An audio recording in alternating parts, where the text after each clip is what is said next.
Edgar Cayce's Symbols. Introduction. Symbols. The unspoken language of the universe. Introduction. In every moment of the day, the universe is speaking to us, not in a language familiar to our own ears, but in the language of the soul, symbols. Through symbolic images and patterns arising from our inner and outer worlds, we are asked to develop a deeper understanding of our soul's purpose according to the divine plan. Signs or symbols are available for our interpretation each and every moment of every day. It is the way our own soul mind speaks to us. Through symbols, your higher self communicates with you to guide you on your spiritual path. At other times, our higher self uses these images to challenge us to follow the mystery of our unfolding journey. Our soul self attempts to catch our attention and prod us along on our spiritual journeys through casual conversations, songs, dreams, animals, accidents, and illnesses. In fact, Edgar Cayce suggested that we utilize symbols to measure our spiritual growth. We are encouraged to use personal symbols to fulfill our soul's mission. Sometimes these signs lead us directly to a new home, a new love, a new job, or whatever it is we are seeking. At other times they provide encouragement to move forward, allow the mystery of our journey to unfold, and become aligned with the divine plan. This divine guidance in the form of symbols is always available, and yet many of us fail to notice. Listening to and also developing an understanding of these signs and symbols is vitally important if we want to flow with the changes not only of our daily lives, but also through the global changes that are taking place as we enter the new millennium. Take a look around you. Become aware. The signs and symbols of your life are always available, always there for notice and interpretation. A seahorse found along the shoreline, a conversation overheard while standing in the checkout line at the grocery store, dogs that appear in your dreams, a song on the radio, recurring appearances of ladybugs, or a chance meeting. These are just some of the ways that your higher self communicates with you to guide you on your spiritual path. Universal symbols are common to all humankind and are used to express our relationship to our Creator and to teach universal truths. They also tell us a great deal about our true selves. In Symbols and the Self, which is richly steeped in the Edgar Cayce readings, Violet Shelley writes, "The universal symbol has been the repository of truth about the reality of the self. Each symbol in this category is highly evocative and has many levels of significance. New insights into meaning do not invalidate the old, but they do add other levels to our understanding. The true meaning of the symbol is communicated at a level deeper than that of the intellect." Jung believed religious symbols give a meaning to the life of man, raising a man beyond mere getting and spending. Cayce, a dedicated student of the Bible, believed the scripture held important clues to understanding universal truths. He felt that behind the literal truths stood deeper symbolic meanings. The following is a Cayce reading explaining the search for God lesson on the cross and the crown. So he, with the cross, represents something in the experience of every entity in their activities through the earth, and has led in all of the experiences of thought in any of the presented forms of truth in the earth, and comes at last to the cross. So, this should be the central thought, the reason of the cross, the crown, for, as ye may be known by the name that he has given, so must the central theme, the basis of each individual's approach be, not what is my cross? Which is the usual first question in every material mind, but rather, how may I with his aid best meet my cross, in my approach to the crown of righteousness? And not as of a temporal or even a mental kingdom, but the cross of glory, the crown of glory, in, through and by his name. In Cayce's dream interpretation readings, he describes 3 different ways that the imagery from the unconscious mind presents itself: a sign, emblem, and true symbol, or archetype. Signs. Signs can be translated literally. A sign is often literal, lacking the richness of multiple shades of meaning found in the other two types of dream symbol. Emblems. Emblems are highly individual and personal. They frequently appear in your dreams. Renowned Swiss psychiatrist Carl Jung believed these symbols emerged from our personal unconscious, which is shaped by our personal experiences. Symbols or archetypes. True symbols or archetypes have universal meanings. Water, blood, babies, and death are universal images which often appear in our dreams and aren't usually to be taken literally. For instance, if you dream of giving birth to a baby, it most likely doesn't mean that you're going to become pregnant. According to Cayce, babies represent new ventures or relationships, death symbolizes the letting go of a part of oneself, and water is the source of life. He identified snakes as meaning wisdom, as well as kundalini energy.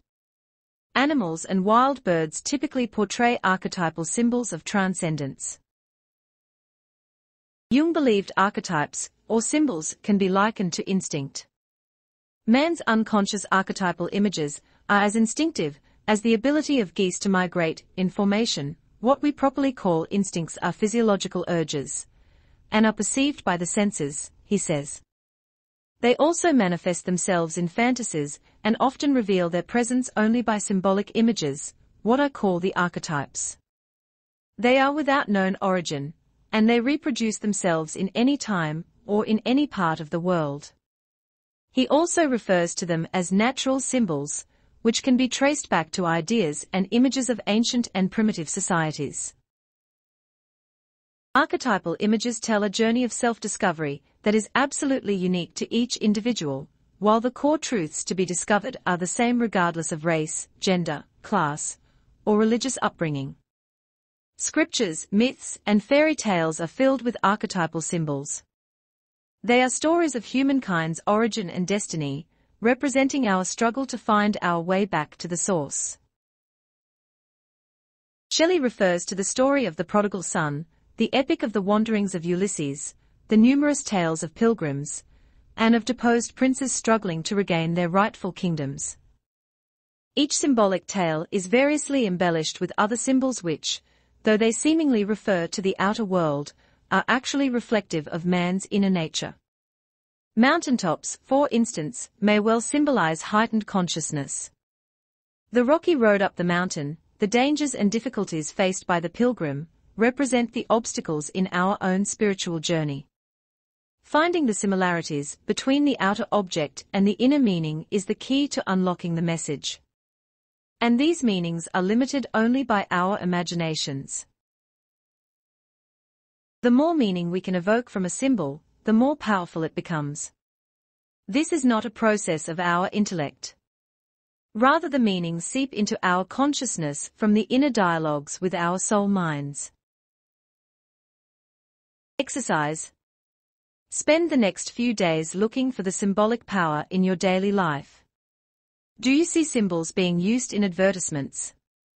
Which types of symbols do advertisers use? Can you recognize the symbolic dimension of what you and others say, do, or wear? Notice the symbols of government, religion, or ethnic culture. Do certain images seem to present themselves to you unusually often?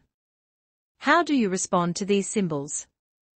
Do you learn anything new about yourself or others by studying symbols?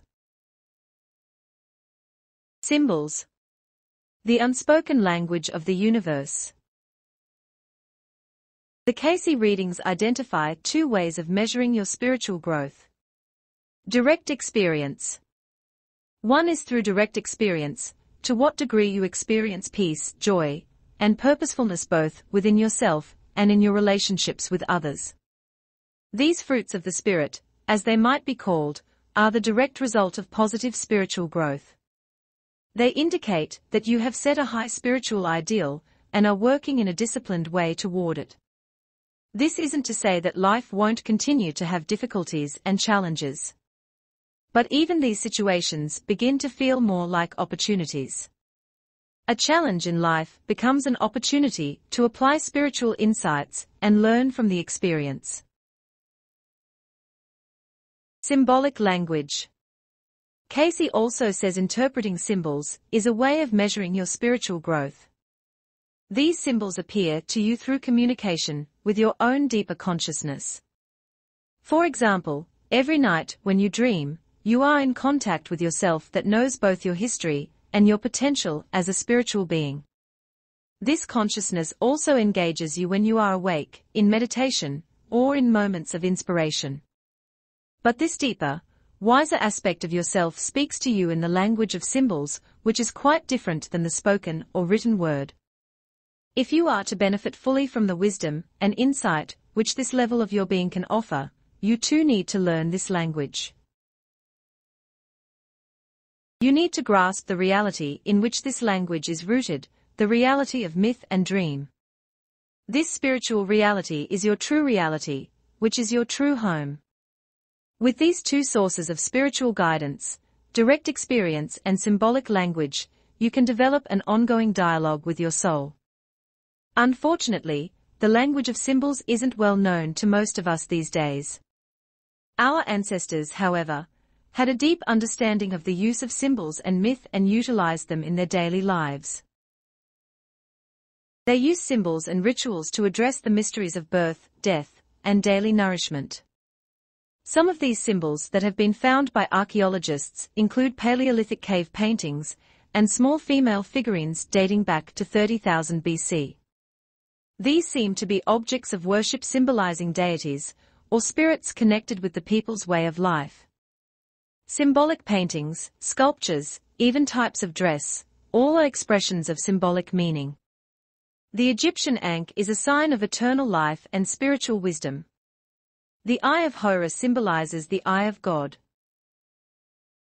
The Native American symbol of the phoenix represents transformation, a death and rebirth, or a rising into a higher level of consciousness. All are highly complicated symbols from ancient cultures, which can have meaning for us in today's modern technological world. But even today, every culture on the earth, from primitive indigenous tribes to the most advanced members of the modern society, has its own very sophisticated set of symbols. These appear as flags, folk heroes, masks, and much more. Individually, you also have personal symbols. These are expressed in your dreams, in your actions, and even in the way you dress and the type of jewelry you wear. Cayce emphasized this in the following life reading to one woman. Yet those influences of being drawn by rote, by ritual, by peculiar dress, by peculiar habits, have their influence. For many, however, very little weight is given to the language of symbol which has been replaced by the language of science. If something can be measured or weighed, then it exists. Otherwise it's said to be only a figment of the imagination. Fortunately, in the last century, certain individuals have come forward to reaffirm an appreciation for the value of symbol and the myth. Carl Jung devoted his life to understanding both the nature and the language of the deeper mind, which he termed the unconscious. He described a symbol as the best possible expression of a truth that has not yet been grasped by the conscious mind. In his view, the unconscious was continually trying to awaken or instruct the conscious mind to deeper levels of understanding. He called this awakening process individuation. Joseph Campbell, one of the foremost authorities on world mythology, described a symbol as a kind of energy releaser. In some mysterious way, certain images, stories, or actions put us in touch with reserves of energy which spring from the unconscious recesses of our human mind. Symbols can prompt us to greater achievements, both personally and culturally. The power of symbol is expressed richly in the Cayce readings. For example, in describing the condition of a person's soul, he used astrological symbolism. He also referred to past life scenarios, some of which were set in prehistoric locations and periods such as Atlantis. In addition, hundreds of dreams were interpreted by Cayce. These dream readings effectively document how some symbols can be universal while others can be intensely personal. Edgar Cayce's own dreams and visions are a fascinating education into the world of symbols. On occasion while Cayce was giving a reading, another part of his mind was in the process of dreaming. Upon awakening, he would often relate the dream to those around him. On July 12, 1933, Cayce awoke from a reading and reported having had an experience which symbolically portrayed the process of giving a life reading. He saw himself traveling through water in a bubble and arriving at a place which he'd seen often in such visions. A great hall, which housed the books of life, one for every human being. Also there was an old man, the keeper of the books. Cayce walked up to the man and asked for the book of the person getting the reading. The old man handed him the book, and as Cayce opened it the dream ended.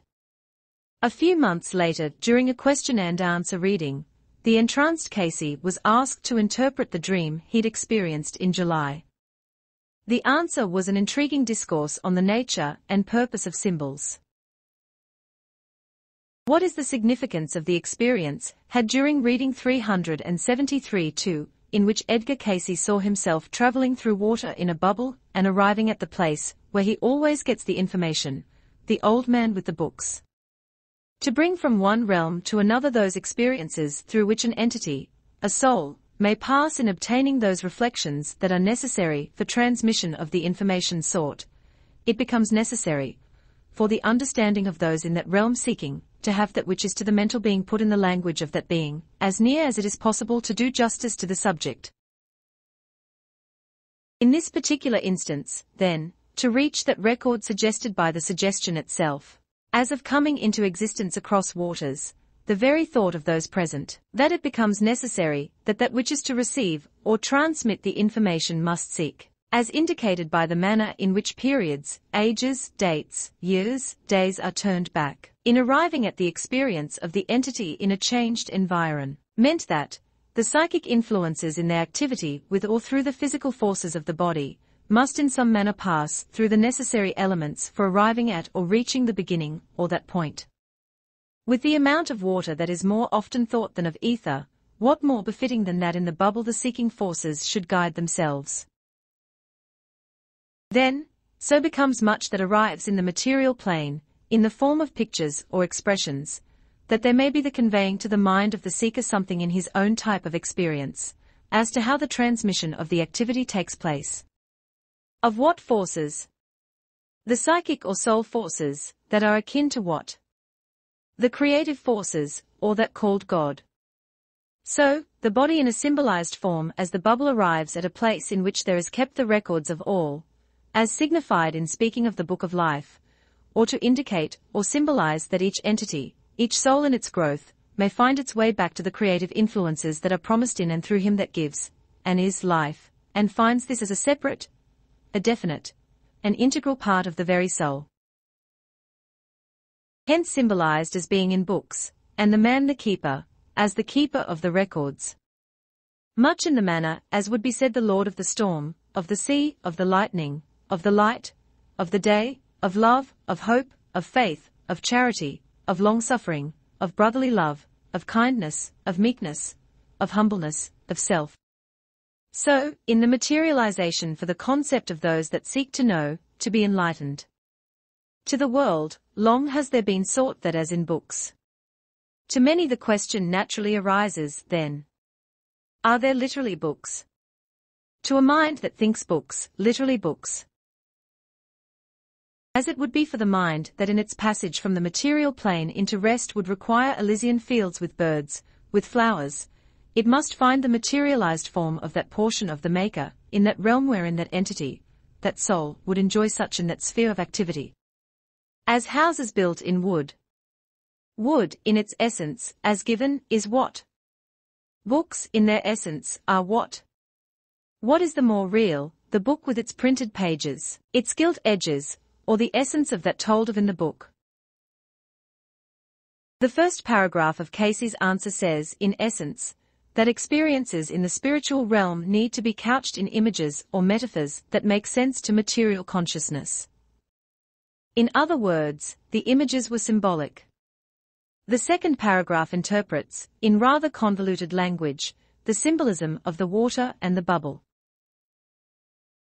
Then in paragraph 3, he summarizes beautifully the very purpose of symbols. Then, he says, so becomes much that arrives in the material plane, in the form of pictures or expressions, that there may be the conveying to the mind of the seeker something in his own type of experience, as to how the transmission of the activity takes place. In other words, symbols are images or pictures which we recognize, but which suggest deeper meanings. Symbols put us in touch with the unseen mysteries of mind and spirit. Because of their depth of meaning, they often carry an emotional impact. It's important to remember that symbols are more than just images, objects, or actions. They also include the feelings, insights, intuitions, and impressions which they stimulate inside you. In paragraphs 4 and 5 of his answer, Cayce goes on to interpret the meaning of the books, which symbolize the soul's record, and the keeper of the books, which represents an aspect of the higher self. Then in paragraph 6, Cayce presents us with an amazing proposition. He challenges us to consider the reality of the symbolic world. He says, to many the question naturally arises, then, are there literally books? To a mind that thinks books, literally books. As it would be for the mind that in its passage from the material plane into rest, meaning the passage of death, would require Elysian fields, with birds, with flowers. Cayce is insisting that the symbolic realm is as real as the physical. Later in the paragraph he sets before us the essential question, posed rhetorically, so that his answer is clearly implied. What is the more real, he asks, the book with its printed pages, its gilt edges, or the essence of that told of in the book? In other words, he implies that the ideas are at least as real, if not more so. And there you have the central challenge in learning the language of your soul. Can you grasp the reality of symbols, even though they exist in a different dimension than that of time, space, and material objects? Carl Jung often stressed the point that dream symbols are spontaneous creations from the deeper mind. In other words, we don't make up symbols in our intellect and then apply meaning to them. Their meaning is beyond our immediate grasp. As we explore the meaning, we grow in consciousness. Our understanding expands. And that is exactly what a symbol is intended to do. Its very purpose is to make us grow. In fact, we might as well go so far as to say that if we ever consciously understand everything that a symbol comes to reveal, then it ceases to operate as a true symbol. Symbols, even familiar ones, stretch us to understand more. Many dream symbols fall into one of two main categories. Those that symbolize obstacles to your growth and those that symbolize new stages in your spiritual development. Your dream symbols can help you identify your destination and your detours. How do you know which is which? Well, the feelings associated with a symbol can sometimes be a clue. If a dream symbol generates a feeling of concern or alarm or similar emotion, it probably represents some feeling or attitude that is standing in the way of your spiritual growth. The actual images of such symbols are often what you might expect. Therefore, shadowy figures, monsters, or threatening situations all may suggest some sort of barrier to your growth. Other images also portrays the appropriate response to the barriers which we are facing. Through careful persistence, we can make it through the barriers that seem to be in our way. Sometimes our subconscious speaks to us using symbols from our past experiences, which may depict obstacles in more subtle or non-classic ways. These barriers are usually formed from experiences that made us feeling frustrated, limited, or caused us to have a sense of failure. On the other hand, dream symbols can also be direct glimpses of our potential. Some of the images that correspond to these symbols are brilliant light, an angel, a religious figure, or some significant role model. Not all symbols, of course, come from our dreams. We live in a virtual sea of symbols night and day. But we often don't recognize them as symbols. Flags in general are a fascinating example of symbolic language. They are also effective for explaining the distinction between true symbols and just signs, or insignias, because flags can be both.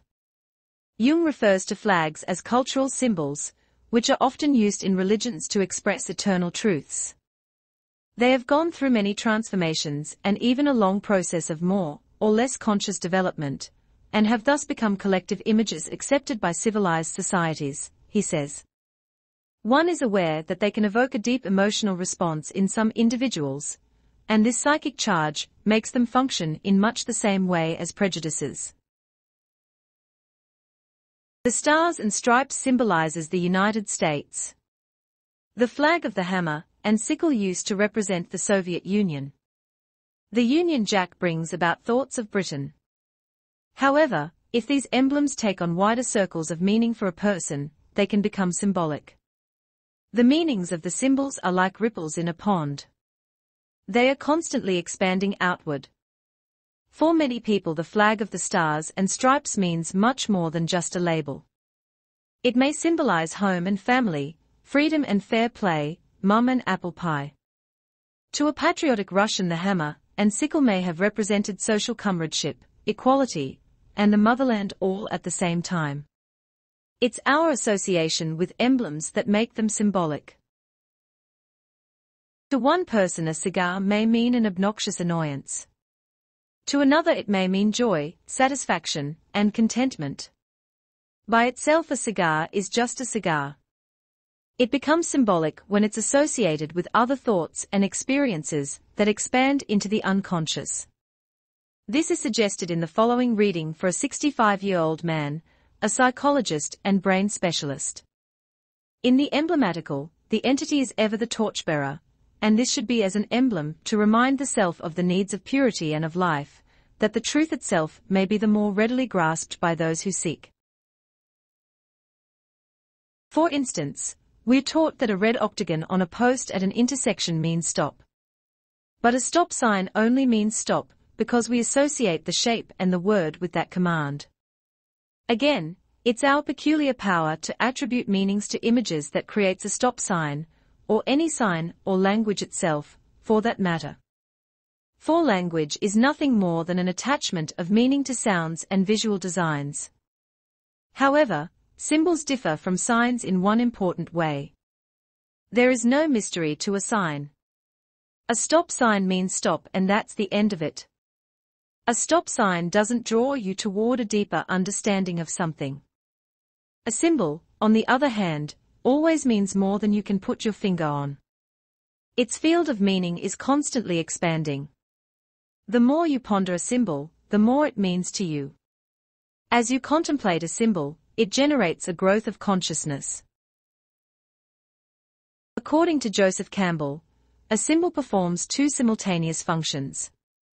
On one hand, it opens a person to the inexpressible spiritual realities, which are beyond words, while at the same time it anchors a person to the specific context of the symbol's unique form. Religious symbols are of this kind. The Star of David, the cross, the star and crescent, all can lead people to an awareness of the universal, nameless spiritual reality. Yet their symbolic power is most effective when people embrace a specific one with total devotion. Take, for example, the symbol of the cross. At a certain level, the cross is just an insignia of a particular religion.